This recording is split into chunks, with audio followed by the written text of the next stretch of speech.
Morning everyone.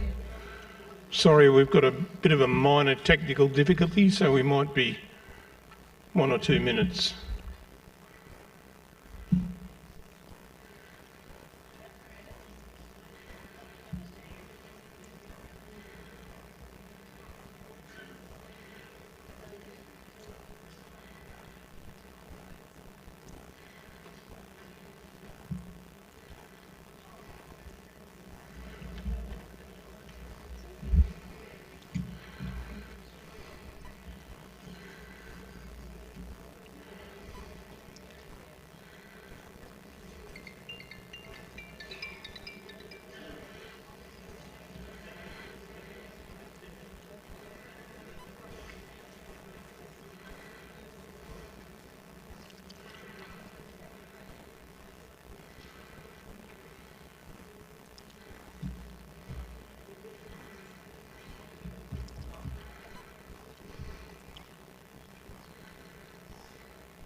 So am I getting a thumbs up yet, or? Right. So good morning once again. I hope everyone had a good evening last night. So without any further ado, could you make welcome the President of the New South Wales Revenue Professionals, Andrew Butcher.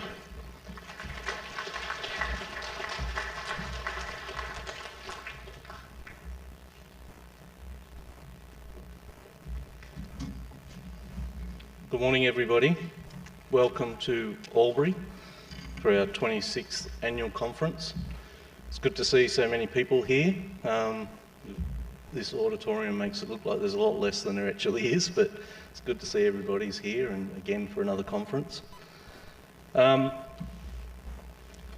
Neil Charge, nominated yesterday as a life member for the Revenue Professionals. Those of you who weren't aware may not have been at the AGM. So would you all congratulate Neil just quickly for his nomination as life member?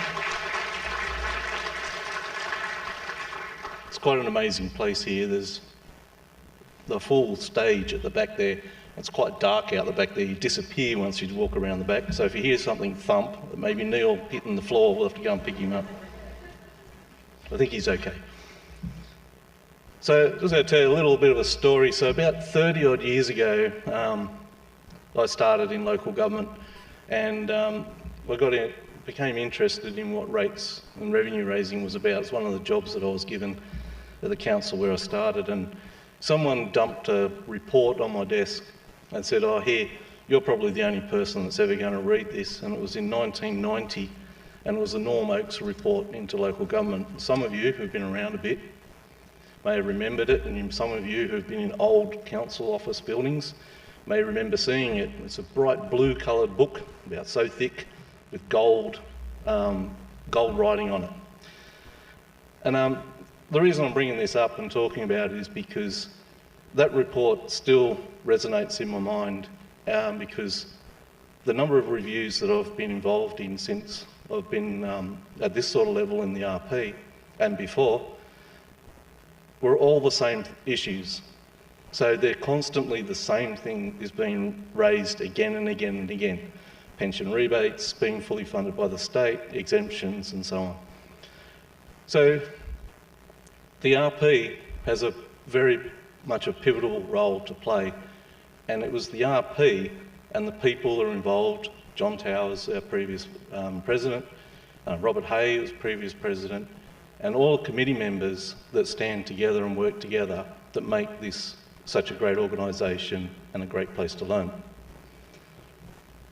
So like a lot of you, I was put into the role with very little idea. I mean, you can't learn anything, you can't go to university, you can't do a course, or you have to learn this role on the job. And this forum and what we stand for is the way in which that happens.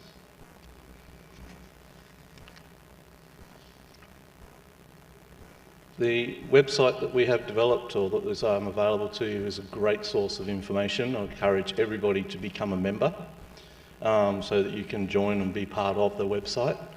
It's only $38.50 a year, and we have set up recurring credit card payment plan for that.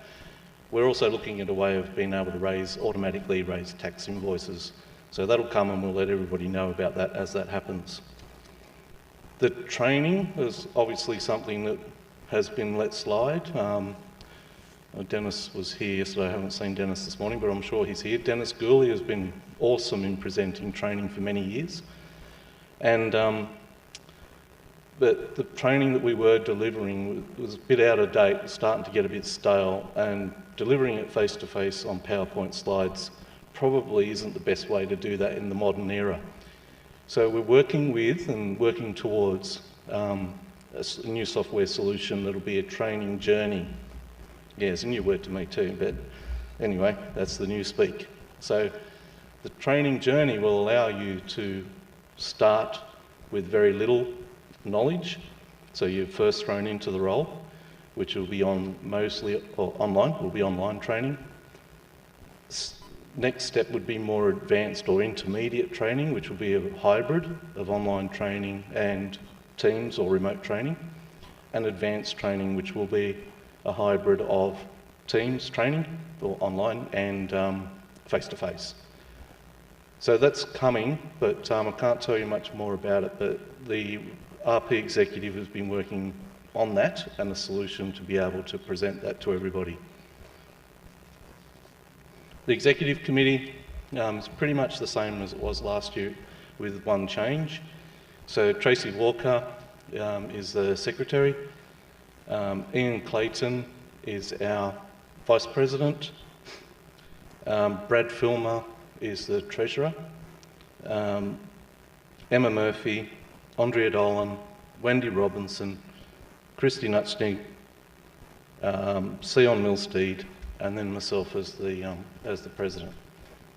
I wrote them all down this year and I can read it, so I didn't miss anybody like I've done in the past, which is good news. I don't think I missed anybody, did I? So I'd just like to thank Andrea for her hard work this year. We're working towards trying to migrate a huge amount of knowledge and skill that Jane Steger has always brought to this conference and still does. And that's proving to be, a difficult task. Jane lives in Queensland now, and Andrea's in Sydney, so I'm trying to work out a conference that's in Albury. It has its difficulties and challenges, but I thank you all for your patience. We're getting there, and there's been a few little hiccups, but hopefully there won't be anything major go wrong. So Andrea's been pivotal in organising this conference. A lot of things that the events and also tonight's event as well has been arranged by Andrea. So thank you, Andrea.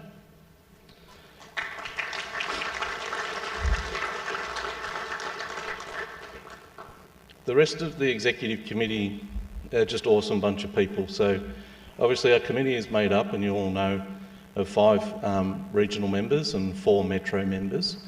And that gives us a really good broad spectrum across the state. We try and encourage membership from regional councils from both the northern area of New South Wales and the southern region of New South Wales to try and get that broader spectrum. But the right people I think we have on the executive. Ian Clayton is just fantastic, and it was one of the reasons that Ian was on that panel yesterday afternoon, is because of his representation for the regional councils. Robert Hay is just so energetic and enthusiastic and looking after the metro sort of side, was on that panel, and then myself to try and keep the pair of them under control. Well, I don't think I do that particularly well, Robert. I try.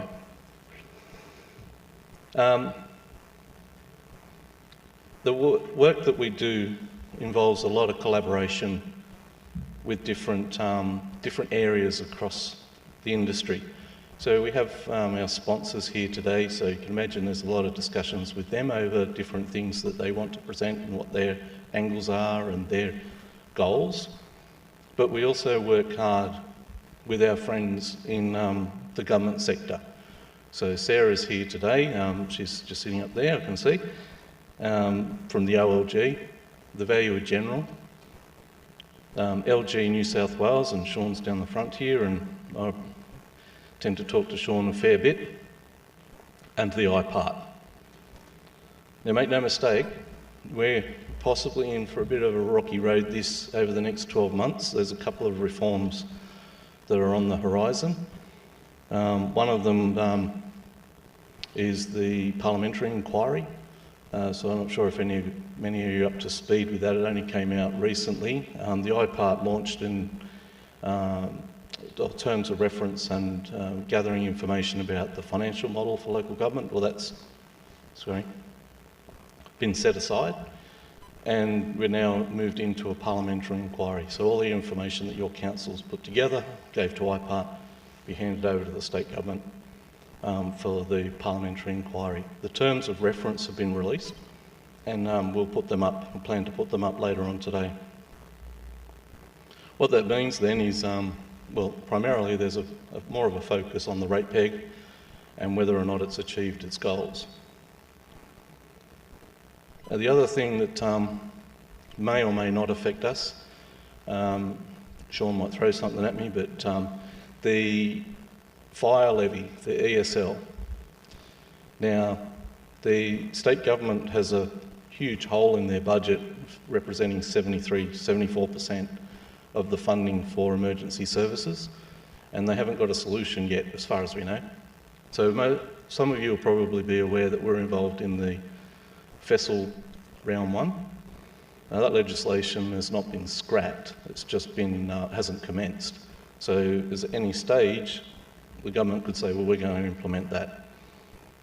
So I'm not saying that that is going to happen. That's why I say Sean will probably throw something at me, because we're absolutely of the opinion that local government should not be involved. But we said that last time. So those two things are going to be pretty big items for us on the executive and for all of you, and I always look forward to seeing anybody's contributions to that, to support. So I always say there's no such thing as a wrong answer or a silly no such thing as a silly question, it's just silly answers. But if you could bring any of your support to that forum, it'd be hugely appreciated, because we're across as much as we can, but not across every single thing. So our sponsors, Neil mentioned yesterday, help us to fund and keep this conference at an affordable level. If you registered early, you could book a room and get the whole conference package for under $1,000, which is quite good. And we'll try and keep it that way, but the gap comes from the contributions that we get from our sponsors. So sponsors are not there to try and sign you up into a deal and lock you in on anything, while you're here at the conference. But it's always good, I find, to talk to different sponsors about the angles that they're taking, the work that they're doing. You may learn something from them as to what processes they're doing different to what you're doing now. It gives you a very open mind. So I encourage you all to go and visit the sponsors and get your passport signed and put it in the box. I think it's still down there. Yeah, can't see. So all in all, we're in a very good position. The RP executive and the RP, as the way it's funded, is in a good position. So all I'll say to you now is, have a great time while you're here. Enjoy your conference. Enjoy the company. Everybody here, great people. Couldn't think of a better group of people to be around. And have a great day.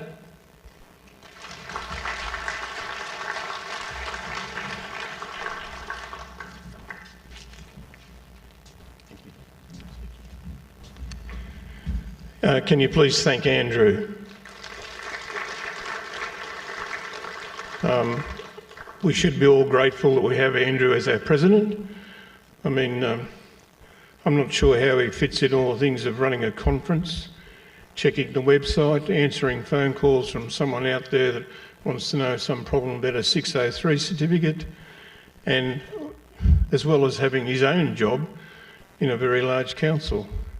So you should be very grateful that we have Andrew as our president. So a round of applause for Andrew. Our next presentation is from our major sponsor, again, as Andrew has pointed out, we need to visit our sponsors, find out what they do and all that, but make them feel welcome. Whether you use them or not, they're still supplying information and stuff that are available for you. And so could you please make sure you go and visit our sponsors. So our presentation is from our major sponsor, Recoveries and Reconstruction. And could you please make welcome Brian Carter.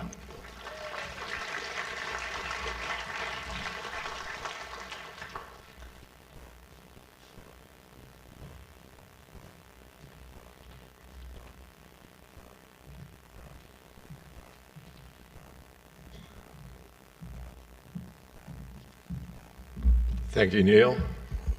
If you had have been here about 20 years ago, I would have run up those stairs.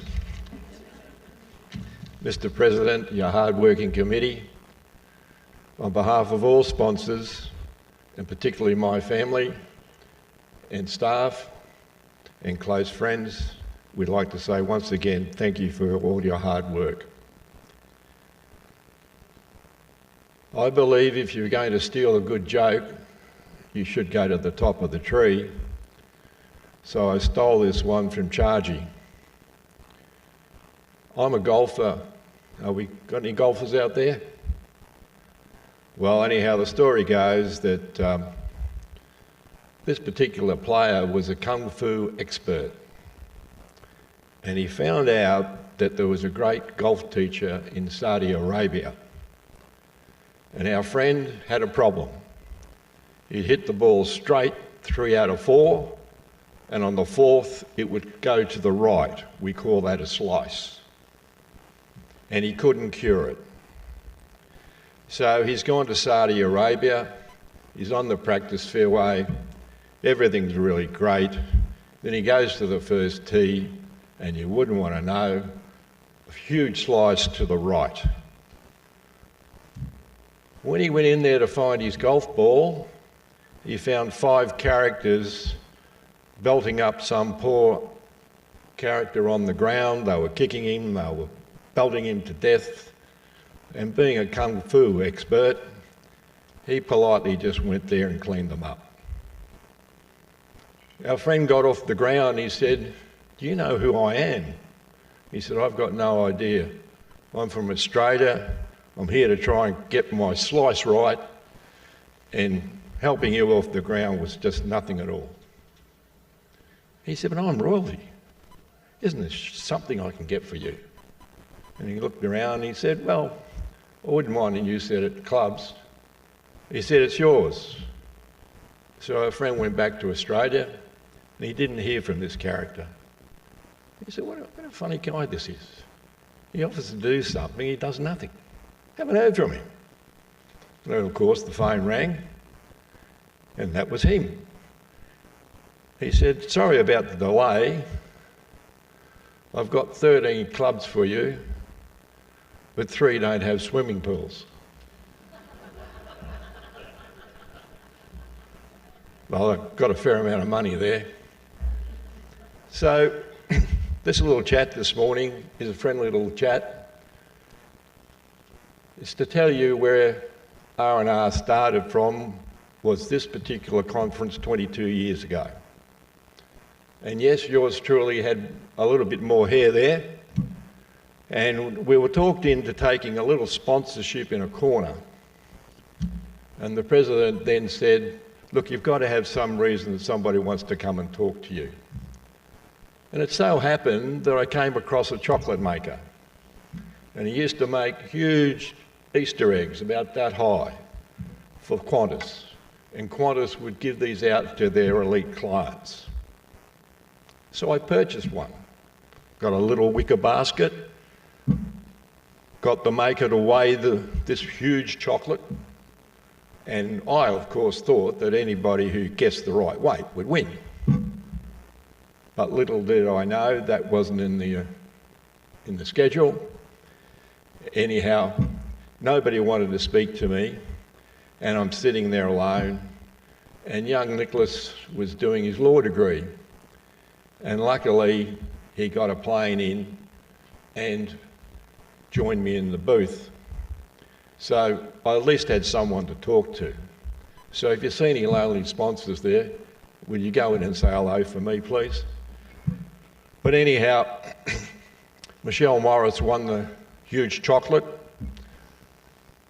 and little did I know that R&R would be synonymous with chocolates from here on in. Now, it's pretty hard to come up with something different for you good folks, so I thought I'd concentrate on the theme of history. For example, Wodonga has the longest railway track in the southern hemisphere. And the reason for that was that people coming from Melbourne wanting to go to Sydney would come into the railway station, take their gear out, go on board the train to Sydney because it had a different gauge level, and go to Sydney and vice versa. It seems a little bit silly now, but that's what history is. Now, about now, most of you should be thinking about what your problems are at home and a few other things like that, and not what I've got to say.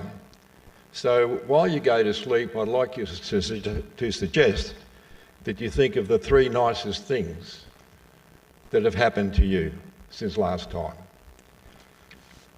Now, my wife has a new phone, and of course YouTube is always right.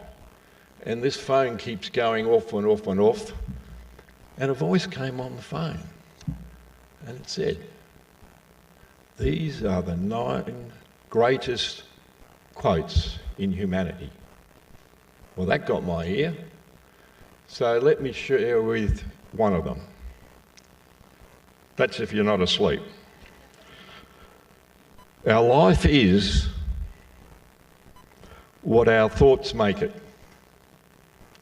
by Marcus Aurelius, who was probably around the time of Julius Caesar. And if you know a little bit about Julius Caesar, he came from a rich family, fell on hard times, and went to war. And the Romans had a square, so if they were attacked from either side, they had a defence. And if you were a beginner, you were on the front line. If you survived one war, you went to the second line, and so on until you got to the hard core of the centurions. So our history says, folks, we've got to persevere. So persevere with my presentation, if you'd be so kind. My joke about golf comes from a Scotsman. He took the game up late, and he went to the practice fairway one day, and he hit a few shots into the rough, and there was no one around, and he found a lot of golf balls from other people, so he started to pick them up and put them in his pocket. And his left pocket was bulging with golf balls. And to his amazement, he found more, and he put it on his left pocket, bulging with golf balls. So he caught the bus home, and this vivacious woman kept staring at his crutch. And he got embarrassed. And in his Scottish accent, which I can't say, he said, "They're golf balls." But she still kept looking at his crutch. So he was irritated. He said, "They're golf balls."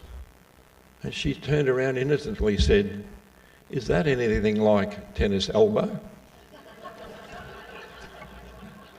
You're a pretty hard crowd. I reckon the best humour comes from home. I'm taking my little granddaughter to a kindergarten, first kindergarten. I've got my little finger out like that. And I said, "Talia, your hair looks beautiful today." She said, "Thank you, Grandpa. Why don't you have any?" She's now a teenager and very hard to talk to her. She's a social butterfly. But her brother, a little bit older, decided he was going to write little crayons all over the new white blinds. So his father came home, had a look at the little boy. He said, "Joshua, You know, whoever did that's in a lot of trouble. Didn't say anything. Said, Joshua, you know that whoever wrote on that is in a lot of trouble. Who did it? Little boy turned around and he said, Grandma.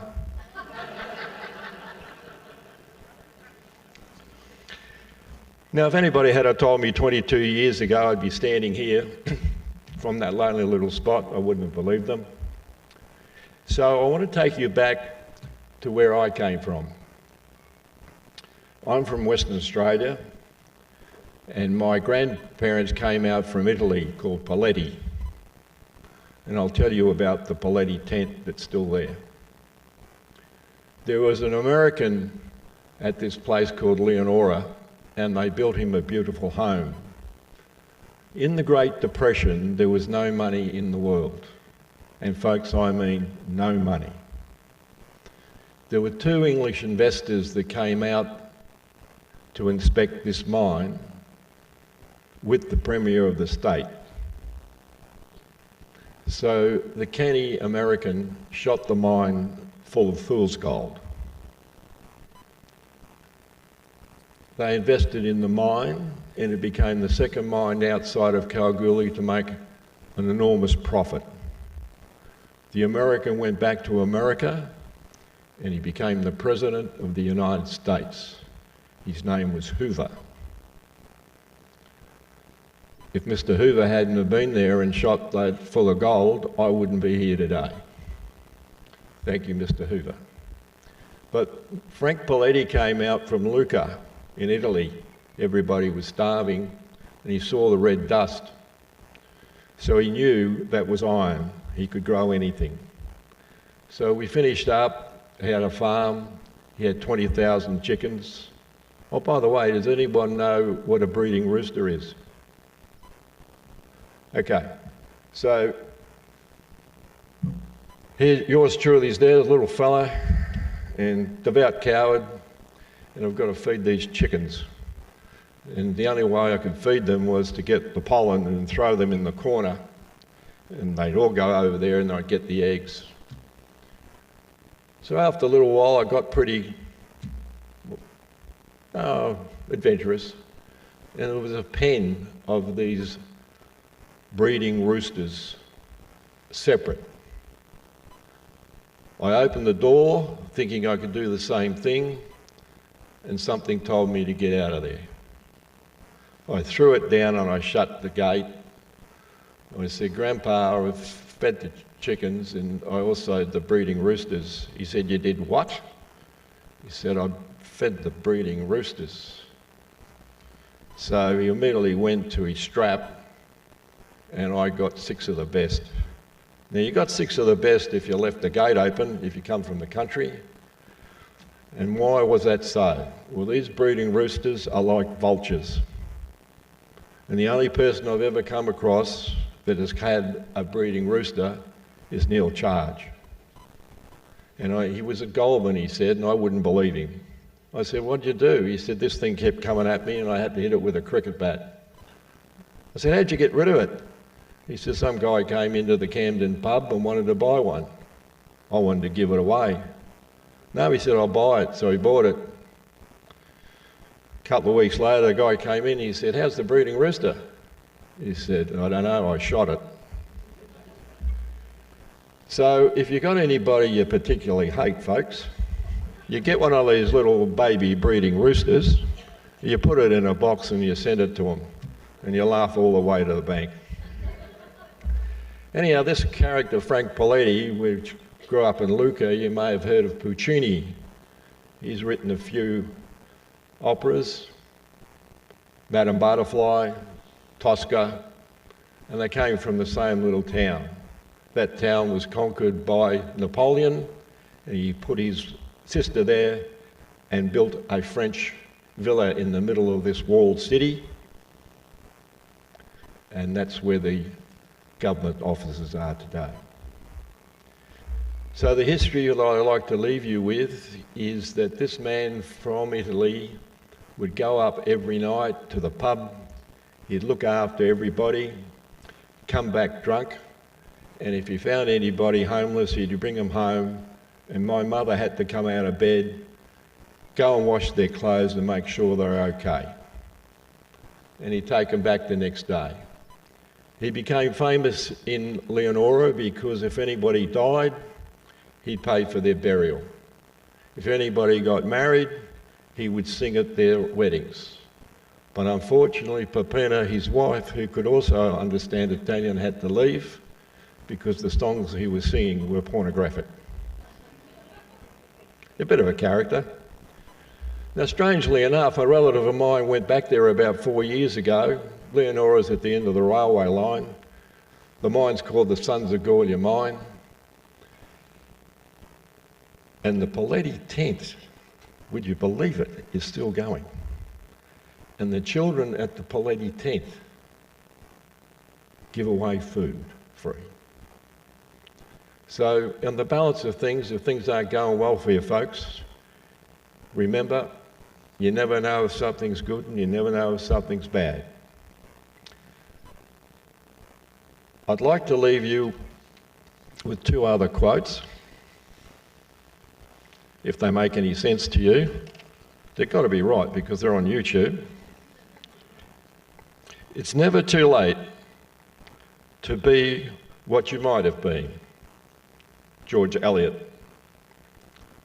And from Siena, which goes back to antiquity, we suffer more in our imagination than in reality. In closing off today, I'd like to thank you all for the compassion of listening to me. I'd like to invite you all to come and test our chocolates. And I'd like to close with a poem. A poem that my deceased father used to like, and regrettably he and I never used to get along. But the poem goes like this. The moving hand writes, and having writ moves on. Nor all your piety nor wit can lure it back to cancel half a line of it. Nor all your tears wash away a word of it. So folks, on another good friend of mine, always reminded me this is not a trial run, so have some fun. So I hope you have a great conference, a lot of fun, and please don't steal any of my jokes. Thank you.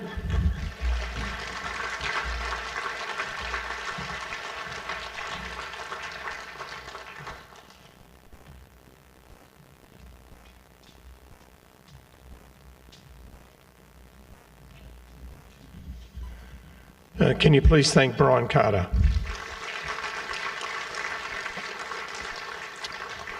A couple of housekeeping things. The coffee cart outside is free, so if you want a cup of coffee, go and help yourself.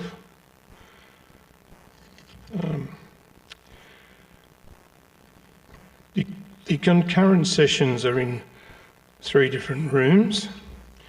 So one of them is here, so if in the entertainment centre, we'll stay in here where you are. The other 2 rooms are in the other building. One is the Elizabeth room, which is on the ground floor, and the other one is the theaterette, which is on the first floor. Hopefully there'll be someone over there to guide you to where you've got to go. Tonight at the conference dinner is at the Commercial Club in Albury, so you'll have to sign in like you normally do to go into a club. There are 2 entrances, one's in Dean Street and the other's in Elizabeth Street. I'll repeat that later on today so everyone knows what's going on. I got married some time ago, and my wife is South American, so she's a very passionate person, and after we'd been on the honeymoon and we went and stayed at her parents' place in South America, and then we came back to Australia and we settled back down into normal household routines. After we'd been back a while, I said, I'd like to buy you a present. And she said, oh, that'd be wonderful. I said, so I said, what would you like? She said, well, you know how I'm really interested in speed and I like fast things. And I said, oh, that's the Latin blood in you, you're always like fast things. I said, so what would you like? She said, I want something that hits 120 in 3 seconds.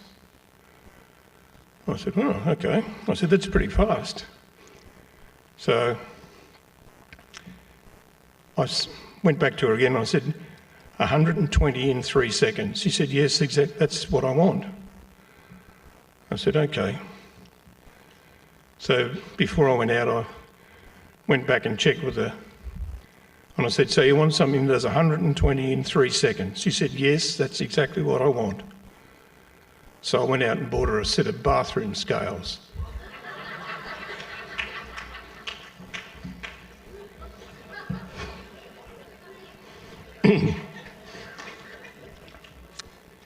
Right.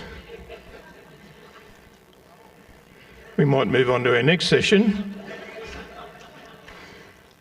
Our next session is from Local Government New South Wales. So could you please welcome Sean McBride.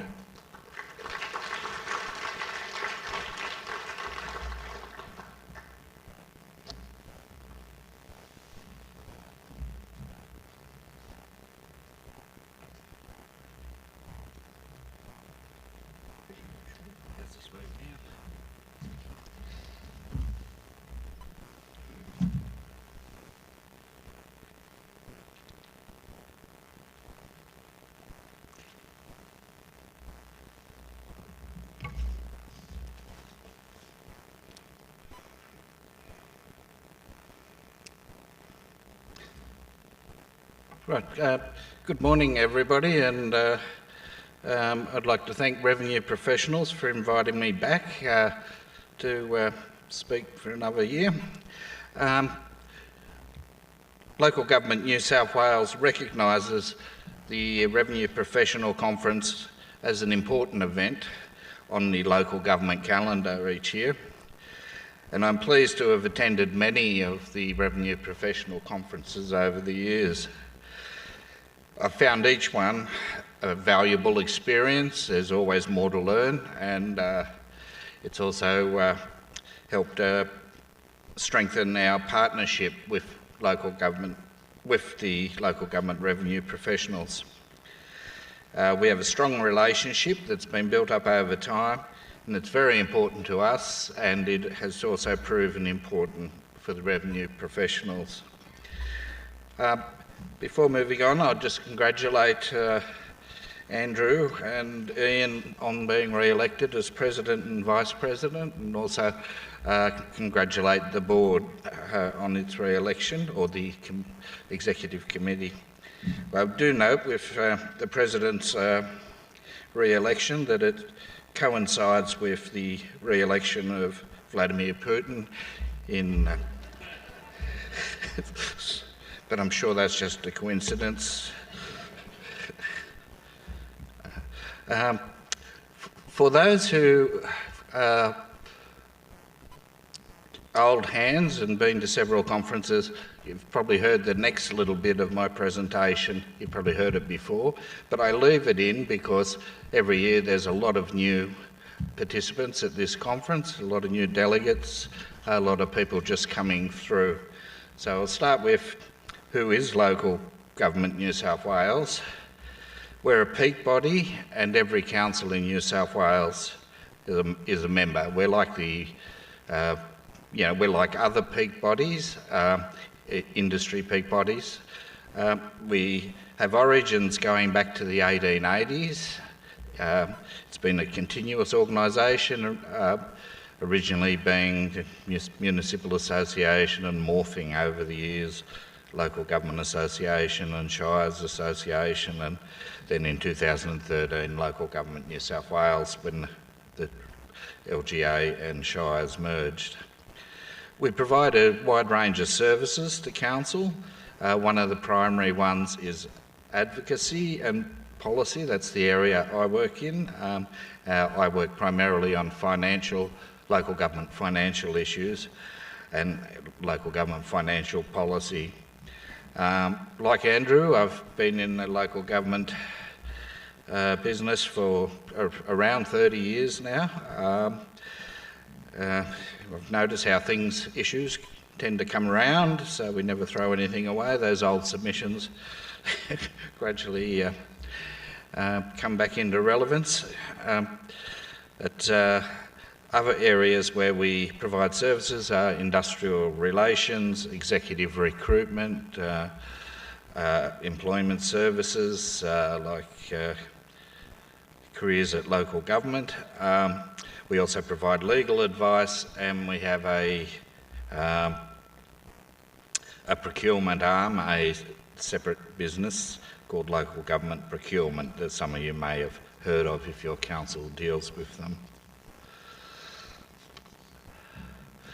So, Local Government New South Wales is governed by a board of 18 elected members, 9 are from country areas and 9 are from the metro.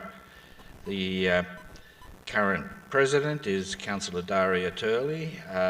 She is from Broken Hill Council. And our current Chief Executive is David Reynolds. He's relatively new.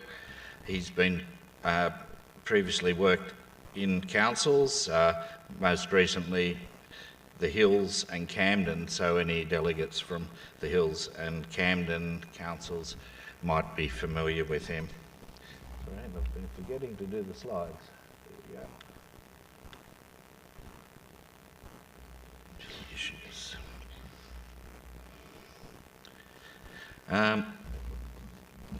Now, just looking at the outlook for 24-25 from a sort of economic perspective, you know, we can see that there's another difficult year ahead and a very uncertain year.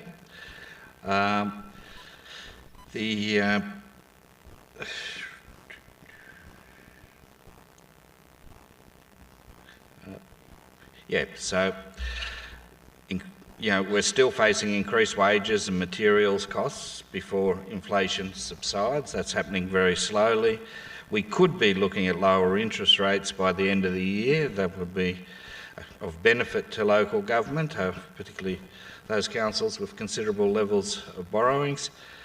Cost of living pressures are continuing, and a side effect of that is it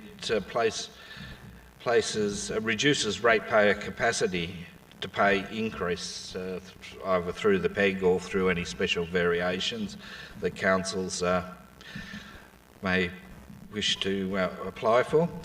And then we're possibly looking at the encroachment on rating capacity by state property levies. As Andrew mentioned, we're looking at the Fire and Emergency Services Levy Mark II, and that's something I'll talk more about later. There is, we know, the danger of a recession based on very low GDP growth over the past 12 months. We're still going to see lagging housing growth but increasing home and rent prices. So, as I said, the advocacy area, advocacy is a major function of the association, and almost permanently at the top of our advocacy priorities is the broader issue of financial sustainability.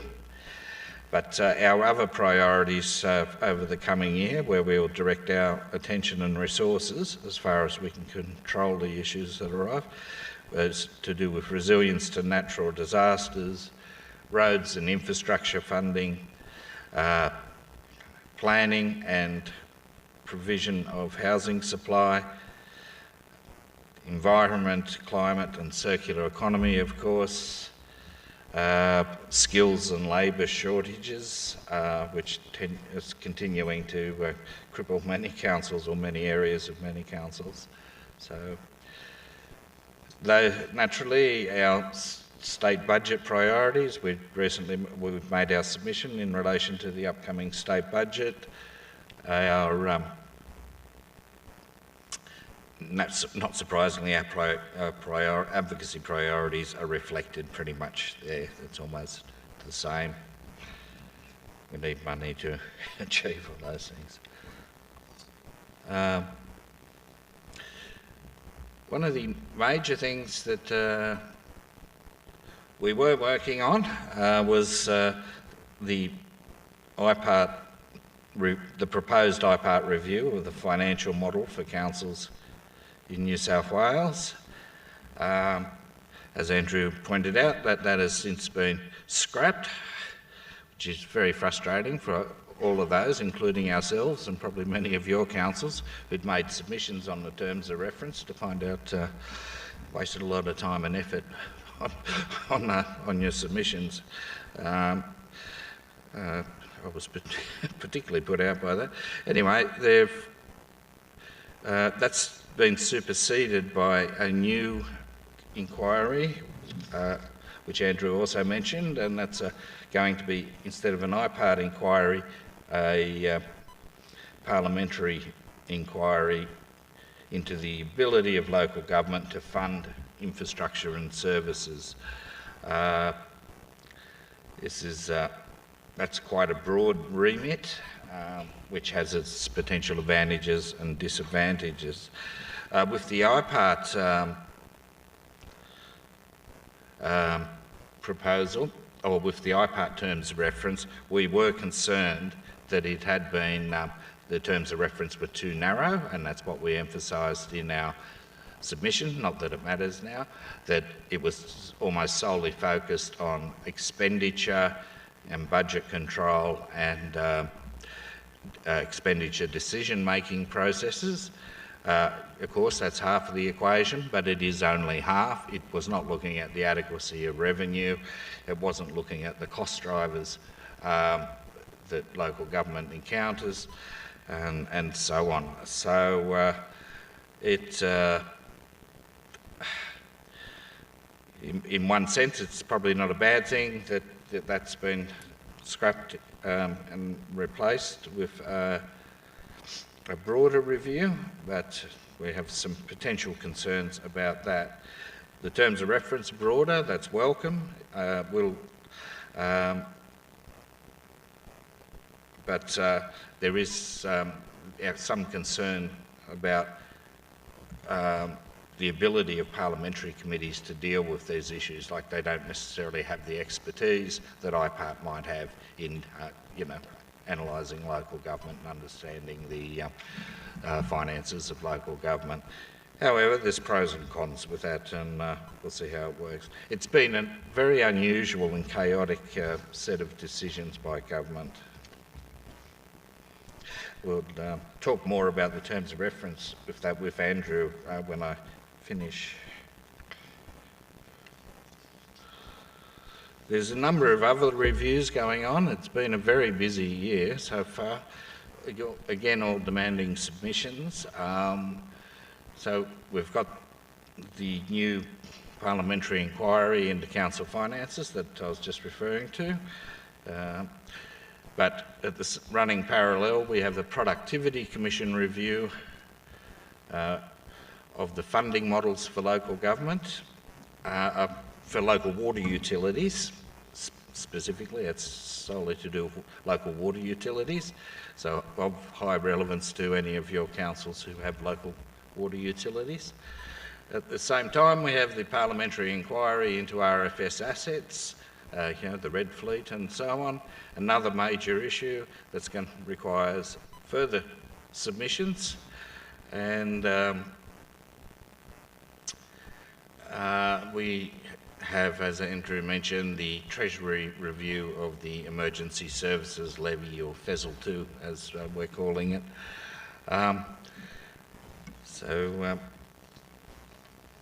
That's our position.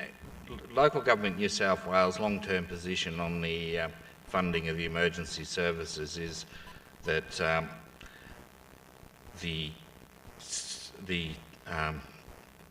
the levy on insurance policies and the levy on local government should be abolished and replaced with a broad-based property levy, and we would like that levy to be collected by the state government through Revenue New South Wales and not have the collection responsibility imposed on councils.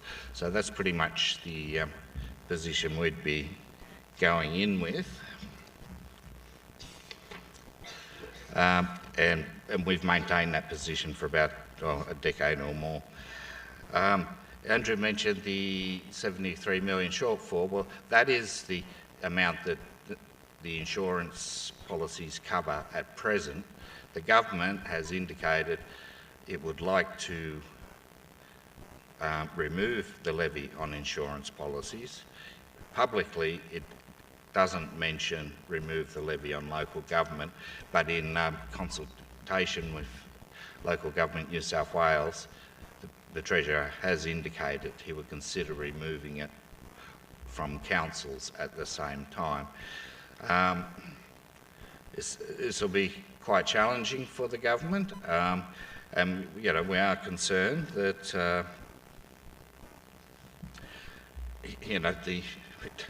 the insurance component might get up, but they might decide not to extend the benefit to local government. So that is something we'd need to fight very strongly for, and something we will be naturally working very closely with the revenue professionals on, as we did with FESL Mark 1, which was shut down, almost ready to commence in 2017 and was shut down. But it didn't provide any benefit to local government either. So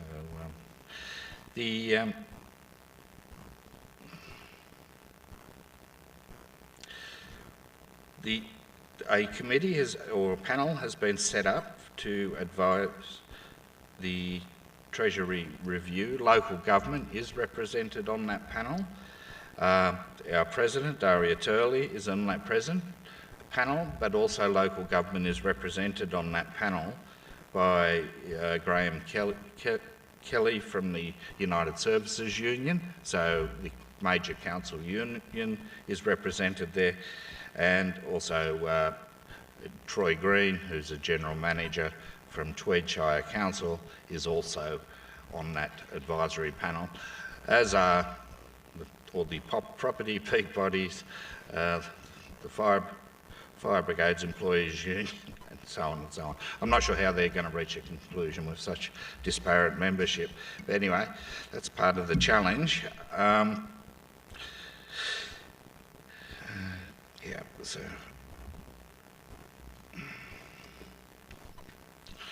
Now just moving on to another issue. Last year, Local Government New South Wales reintroduced the cost shifting survey. That was originally introduced back in about 2006 and was running until to about 2015. There's an error on that slide, when we suspended it because of it was very resource intensive. We've subsequently, through pressure, through the wishes of our board, reintroduced the survey. It was run last year. Morris & Lowe, as a firm many of you may be familiar with, helped refine the existing model and simplify the process. There's a report was issued and is available on our website, but I'll just go through some the highlights. Of course, the survey confirmed that cost shifting remains a growing burden on councils. This is a key issue undermining sustainability and so on. So what is cost shifting? Cost shifting occurs when a state or federal government forces councils to assume responsibility for infrastructure and services and regulatory functions without providing funding or a mechanism for recovering the costs of undertaking that responsibility. Sorry for that slide, it's a bit blurry. The survey found that the cost shift to local government is now running at around 1.36 billion per annum. This is primarily costs imposed on local government by state government and not funded. Now, to look at it on a more granular basis, that represents about $460 per ratepayer each year. So, of the rates you collect off each ratepayer, the government is effectively raking off $460. That's for $460 council's not getting to spend on local infrastructure and services by its own determination. So I think that's one of the important findings for people to look at. We've encouraged councils to make use of the report and the data. We've provided mayoral minute templates and letter templates for councils to lobby their local members and to lobby the relevant ministers and so on, and there has been a strong take-up of that. So I would encourage you to look at cost shifting. It certainly is relevant to revenue professionals, and I would encourage you. It's on our website, you can download it. The top 5 cost shifts under New South Wales councils, the waste levy is the major one. It's followed by rate exemptions, which we all know is quite a burden on councils' budgets, and rate exemptions are growing, particularly in the area of social housing. DAs and other regulatory functions come third at about 208 million. The emergency services levy it currently was sitting at around 165 million, and the shortfall in library funding at about 156. So worth noting.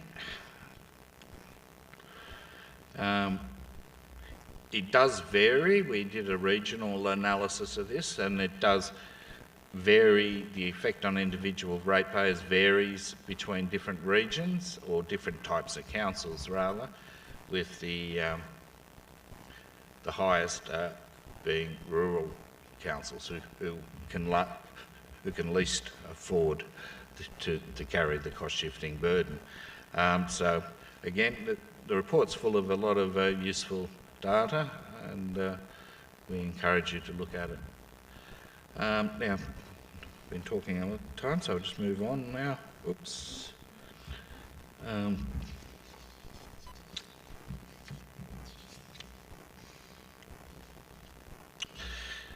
Now, I just want to say a few words on the collaboration between local government New South Wales and the revenue professionals. As I said earlier, it's a very important relationship to us. We benefit from the professional expertise. You know, we deal at a policy level across many policy areas. We're not an expert in each of those areas, and that's where we rely on our relationship with the revenue professionals for revenue professional advice. So, you know, there's been numerous submissions and things that we've worked in close collaboration with, and we always make sure we're singing off the same song sheet. So we're not undermining each other's efforts. It's been a very effective collaboration over many years. With things like the Emergency Services Levy, rate reforms, and Local Government Act amendments, rates and the growth factor, domestic waste management charges was a big one, and where we had some success, well, considerable success there. We beat down a proposal from my part at that stage. It was unacceptable to us. And basically working in partnership is critical to getting the best results for local local government. Right, there that's the main part of my presentation. I had discussed with Andrew about jointly just looking at the terms of reference for the inquiry into the ability of local government to fund infrastructure and services. It's quite a mouthful. They'll have to come up with something a bit snappier than that.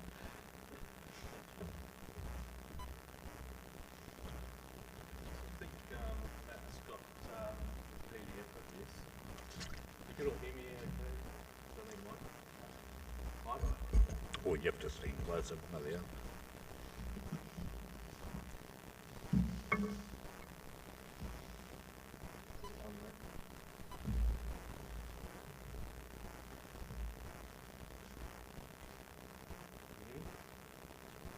Yep, okay.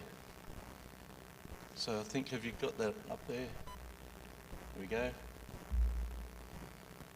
So I'll come over this side actually.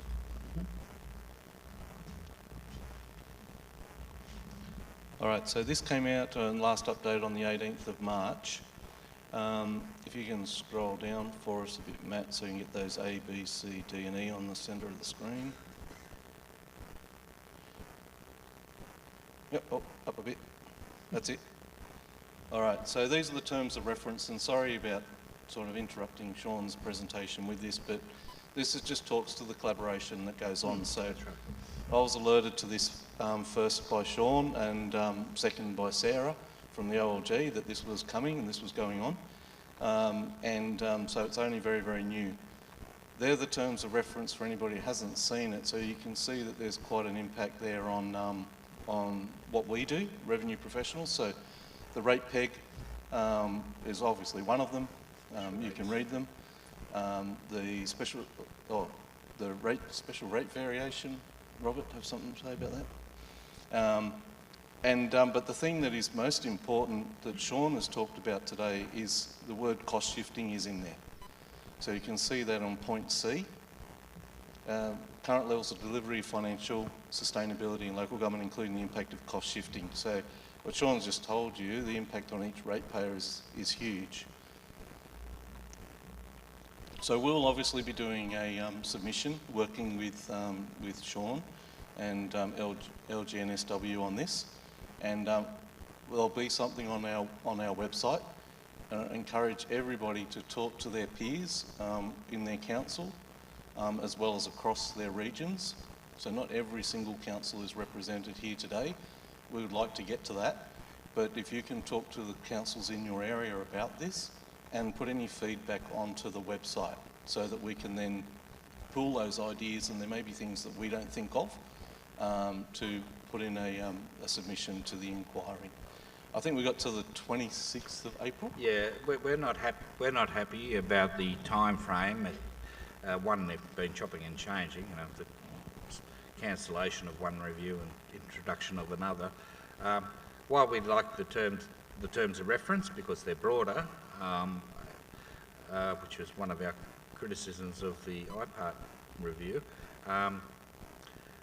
we are concerned about the relatively short time frame for such a large issue. So 26th of April, you know, we're almost through March and we've got Easter coming up. It doesn't leave a lot of time, you know, for serious research and analysis. So this is an issue we're raising with the government. We can't understand their need to rush this all of a sudden, given they've sort of ignored this stuff for 40 years. So I don't know why they need to rush it now rather than do it properly. And doing it properly, I think, will take a bit more time than a few weeks. That's agreed. So I'll leave you and with Neil and I'll put a link, as I normally do with any of these requests for submissions that we have. I'll put a link to this document on there when we post it onto the website. Yeah. So and in the meantime, it's on the parliamentary website. If you go to committees, current inquiries. Anyone have any other questions? Yeah, sure. Over there. Yeah.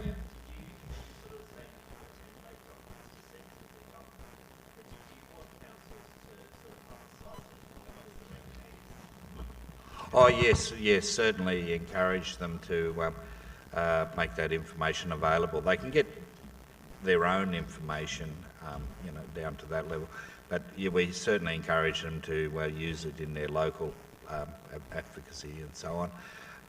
We were particularly pleased particularly over the last month, probably because it's, you know, with councils only having their first meetings in February and things like that for the year, or many of them seem to, and the mayoral minute was adopted as we recommended. And looking at media clips each day on our media clip service, almost every day there were 3 or 4 councils, you know, with a story in their local regional newspapers or on regional radio, and also in the metro areas. So it was very pleasing to see councils actually use the data this time and the templates. Any other questions? Right, I'll hand back to Neil.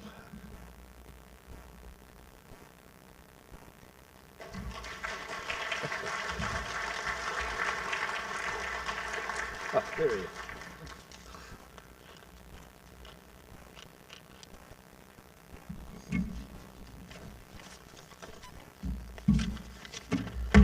Oops.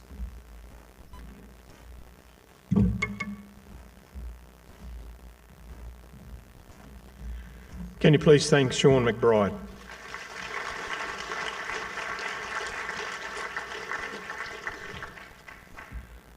So now we can go to morning tea. Morning tea will be in the other building. Please go around and see the sponsors. More importantly, can you please be back here on time? We have a presentation and we have our keynote speaker, so if everyone can be back here in plenty of time before 10:30 would be wonderful. Thank you and enjoy morning tea.